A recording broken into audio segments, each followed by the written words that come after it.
So to talk about the next album in 2010, we actually have to talk about an artist other than Elvis Presley and or band rather. We need to talk about the Beatles. In 2006, the Beatles had a collaboration that they did with Cirque du Soleil that was called Love, and it was a live stage show that combined the music of the Beatles, but it was a heavily remixed, interpreted version of the Beatles' music, which was released as a soundtrack. They obviously had a variety of scenes pulling from the iconography not only of the Beatles but of the content of their songs themselves. And seeing the success that the Beatles had in Las Vegas with the show Love, EPE and their licensing partners started looking at a partnership with Cirque du Soleil as well. And the result of that was in 2010 a show called Viva Elvis. Now, Viva Elvis was, I've got the LP. I also do have the CD soundtrack as well that we can, I'm not sure which one is better to show. The interesting thing about the CD is that it actually slides out and has some pretty interesting artwork on the front. I don't know if that's going to autofocus on the... There we go. Yeah. I finally got the focus working. There we go. But the idea was that Eric Von Turno, who was the music producer for the Cirque du Soleil show Viva Elvis, was going to put out a soundtrack album to accompany the premiere of the show, or as it was launching and as it was having some success. That was the hope. So there was a big marketing campaign around this coming out, and I'll generously say that it didn't do as well as they thought.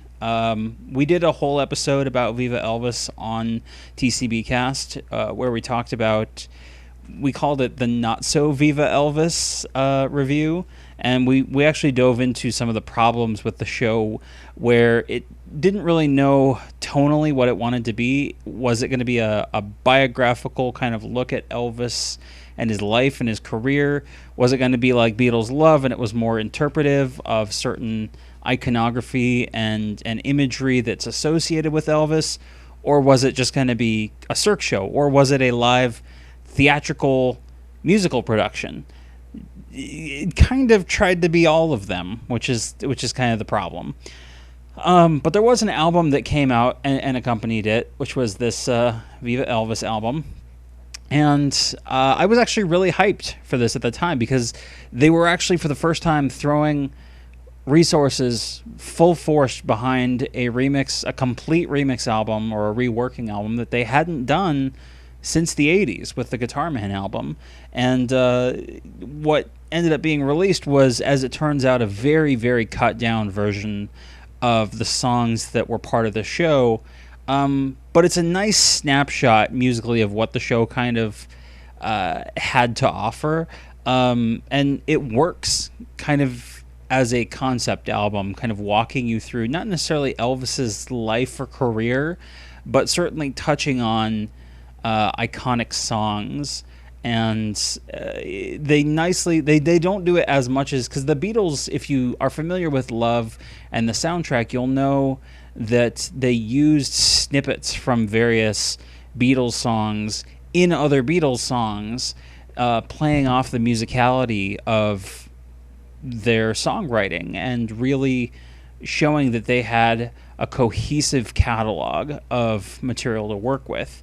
Whereas Elvis, his stuff was so varied it was hard to do that, but they still managed to do that at times.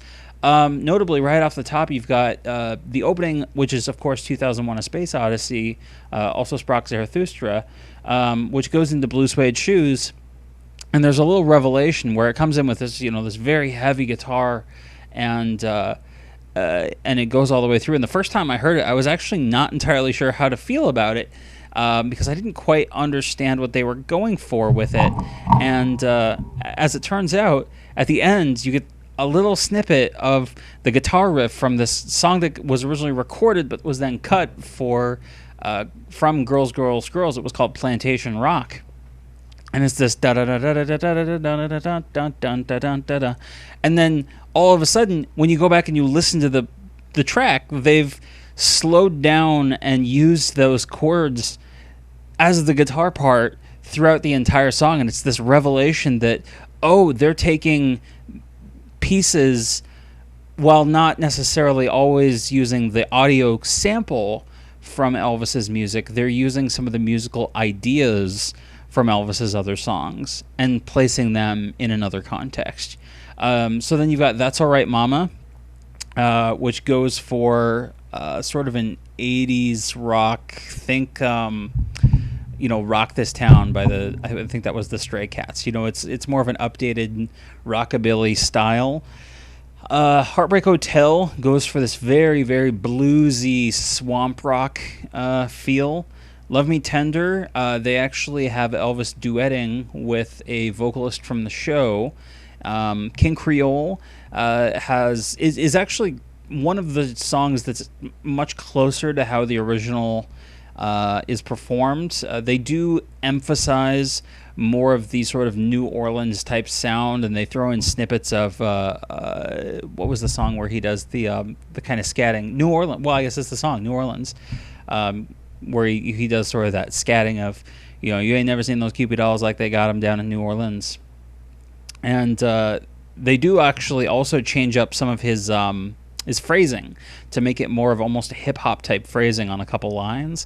And that's the other thing. Like, they weren't afraid to, like, kind of mess with Elvis's voice. And in fact, there's a track that's not on this that was in the show that I'm disappointed they never put out a version of properly recorded in the studio. But they did a version of It's Now or Never where they actually basically auto-tuned Elvis's voice and put the song in a different key and gave it this very, very sexy sort of Spanish flair to it, as opposed to it being just, a traditional, Italian semi-operatic style, Neapolitan type song.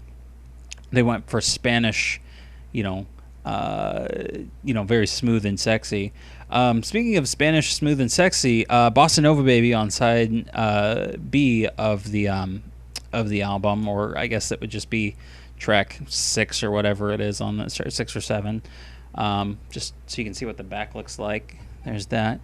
But Bossa Nova Baby was probably, of all of these, the absolute closest to how the original sounded. They just amped it up. They added, they fleshed out the instrumentation. They added some more dance type stuff, and they extended out some of the instrumental sections. If you see videos from the original Viva Elvis show, it actually goes on for much longer than the album version does, because there's whole bits where they just drop out Elvis's vocal and they just focus on the percussion while the dancers are doing, their kind of thing and doing acrobatics and things like that. Burning Love, I think, is actually one of the highlights of the album because and of the show, because, and again, tonally it doesn't really work, because it's the one time in the Cirque du Soleil show where Cirque du Soleil isn't even really on stage. It literally just drops out everything else. It's just the stage band, and they just go to town on this hard-hitting version of Burning Love. And I've always liked this track on this one. To me, that it's the highlight of the album. There is a couple short instrumentals.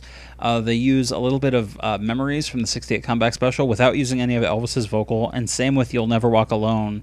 They do just a little bit of piano playing, and it's not Elvis's original, but it's very similar. It's that just him pounding on, like you hear on the original master version of You'll Never Walk Alone, where he's pounding away on the piano. And just the idea that the producer talked about at the time was that the idea was that you were hearing Elvis playing on the piano late at night while you're down by the gates of Graceland, and you can hear him all the way up in the mansion, and it's just way off in the distance, and that's what you're still hearing, that the echoes of You'll Never Walk Alone.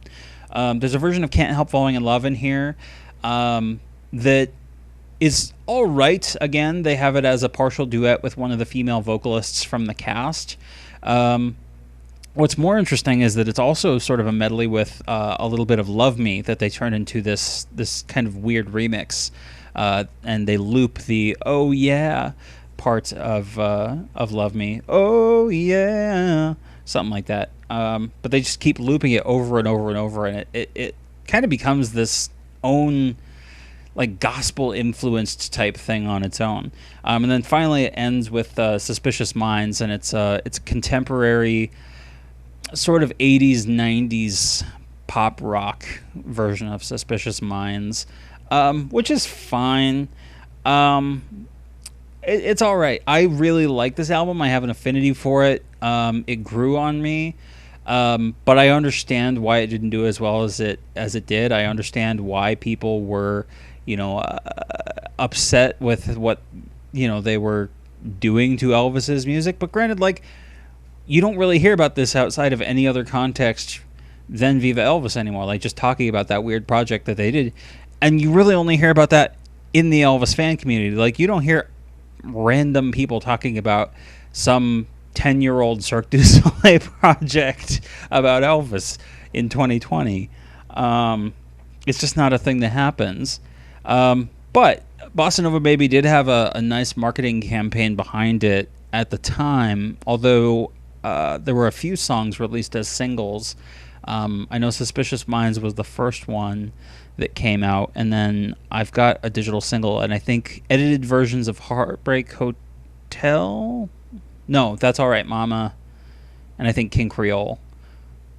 King Creole, That's All Right Mama, and Suspicious Minds were the three on the initial like radio sampler promo thing.